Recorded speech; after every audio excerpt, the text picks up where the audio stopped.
미국 해리스 부통령이 공식 대관식인 민주당 전당대회를 앞두고 경합 지역에서 상승세를 이어가고 있다는 여론조사 결과가 나왔습니다.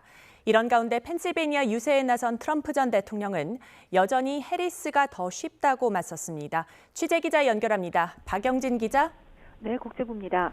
네, 해리스 부통령의 약진을 보여주는 여론조사 결과가 또 나왔네요. 네, 그렇습니다. 뉴욕타임즈와 시에나대가 공동 실시한 여론조사인데요. 미국 대선 핵심 승부처 중 하나라고 할 수 있는 남부 선벨트 경합주 4곳에서 각각 600여 명을 대상으로 실시한 가상 대결 결과입니다. 해리스 부통령과 트럼프 전 대통령이 4곳 중 각각 2곳에서 우세를 보이며 박빙의 승부를 펼쳤습니다. 해리스 부통령은 애리조나에서 50%의 지지율로 트럼프 전 대통령에게 5%포인트 앞섰고 노스캐롤라이나에서도 49%로 47%를 얻은 트럼프 전 대통령을 제쳤습니다. 트럼프 전 대통령은 조지아에서 50%의 지지율로 해리스 부통령을 4%포인트 차로 제쳤고 네바다에서는 48%의 지지율로 1%포인트 차 앞섰습니다. 특히 이번 조사에서 해리스 부통령이 우세를 보인 노스캐롤라이나는 트럼프 전 대통령이 조 바이든 대통령에게 패배한 2020년 대선 당시 7개 경합주 가운데 유일하게 승리했던 트럼프 강세 지역이라는 점에서 주목할 만합니다.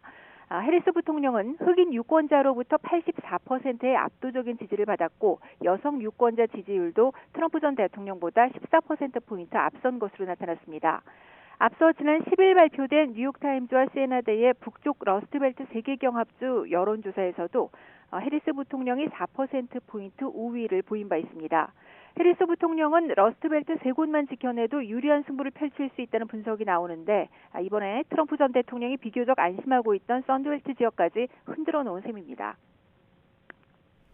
네, 해리스 부통령을 민주당 대선 후보로 공식 지명하는 전당대회가 월요일, 내일부터 열리죠.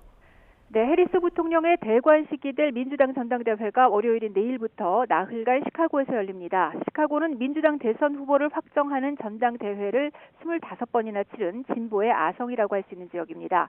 이번 전당대회에는 조 바이든 대통령을 비롯해 버락 오바마, 빌 클린턴 전 대통령과 힐러리 클린턴 전 국무장관 등 민주당 유력 인사가 총출동합니다. 또 미셸 오바마 역시 전당대회에서 어떤 역할을 하지 않겠느냐는 관측들도 나오고 있습니다. 전당대회 첫날인 19일엔 바이든 대통령이 해리스 부통령 지지연설에 나서고 해리스 부통령은 마지막 날인 22일 대선 후보 수락연설을 할 예정입니다. 민주당의 큰 축제를 앞두고 시카고에서는 반전 시위 때문에 비상인데요. 이번 전당대회에 맞춰 시카고 도심에서는 가자 전쟁과 이스라엘 그리고 바이든 행정부를 규탄하는 초대형 집회가 열릴 예정이어서 대혼란이 빚어질 수 있다는 우려도 나오고 있습니다. 네, 공화당 소식도 알아보죠. 트럼프 전 대통령 유세 현장에서는 또다시 인신공격이 이어졌다고요? 네, 트럼프 전 대통령은 현지 시간 17일 격전지 펜실베니아주 유세에 나섰는데요. 자신의 경제정책을 발표하면서 오히려 해리스 부통령에 대한 인신공격에 열을 올리는 모습을 보였습니다.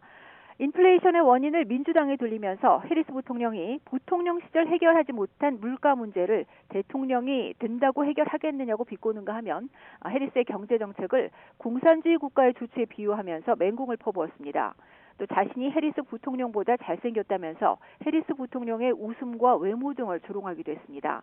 그러면서 해리스 부통령은 급진적인 좌파 미치광이이기 때문에 바이든 대통령보다 선거에서 이기기 쉬울 거라고 생각한다고 주장했습니다. 지금까지 국제부에서 전해드렸습니다.